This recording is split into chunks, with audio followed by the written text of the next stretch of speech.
So let's see today's delicious vanilla pudding, which is eggless with no gelatin and no agar powder.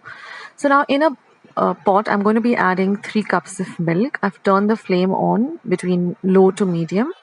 Now I'm going to add 1 cup of sugar, that is regular sugar. You don't need to add powdered sugar, just regular granular sugar.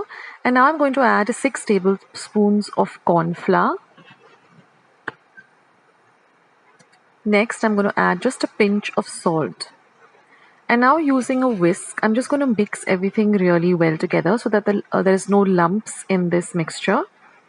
So with the help of a whisk, or if you don't have a whisk, you can also use a fork. But just, mix everything so that there are no lumps. And once everything is nicely mixed together, you can use a spatula or a wooden spatula and just stir the liquid for at least a whole 5 minutes on a low to medium flame. And exactly after 5 minutes, you'll see that the mixture has thickened up. And the way to see that it's done, just take another spoon and just draw a line on the back of your spatula and you'll get a clear cut line like this. So that means your mixture is ready. We just have to add 2 more ingredients. So since this is a vanilla pudding, we have to add vanilla. So you can add vanilla extract or essence. So I'm using essence. So I'll go with 1 teaspoon of vanilla essence. And just to make this a little more flavorsome, we're going to add 1 tablespoon of butter. That makes this really smooth and delicious.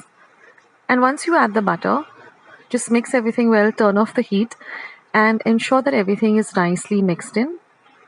So with a whisk or with a spatula, stir the mixture really well till all of the butter and the vanilla essence really mixes in nicely.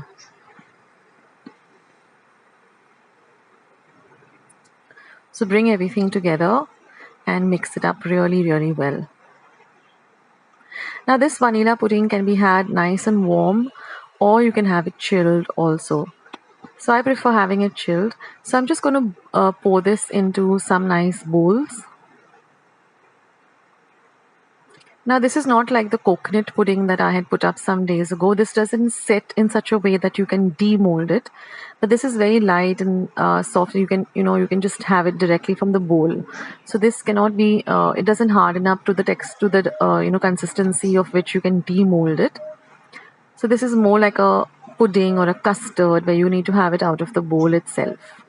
I will leave a link to my coconut pudding as well, which is made out of fresh coconut. And then with a spoon, just smoothen this out a little bit. And you can have it right now nice and warm. But like I said, I like to refrigerate it for at least 30 minutes. So I put it into my refrigerator, and after waiting patiently for 30 minutes, my vanilla pudding is all ready. And I like to just add a little bit of, choco chips. If you have white choco chips, you can add that, or dark choco chips. Since chocolate and vanilla are a real great combination, or you can just have it just by itself. So that's your vanilla pudding all ready. I hope you like this recipe. It's super simple and it doesn't have any gelatin or agar powder or eggs or anything. And it gets ready also pretty quickly. So do give this recipe a try and do let me know in the comment section how you like this recipe. I'll catch you in my next video sooner than you think. This is Akshata signing off. Bye.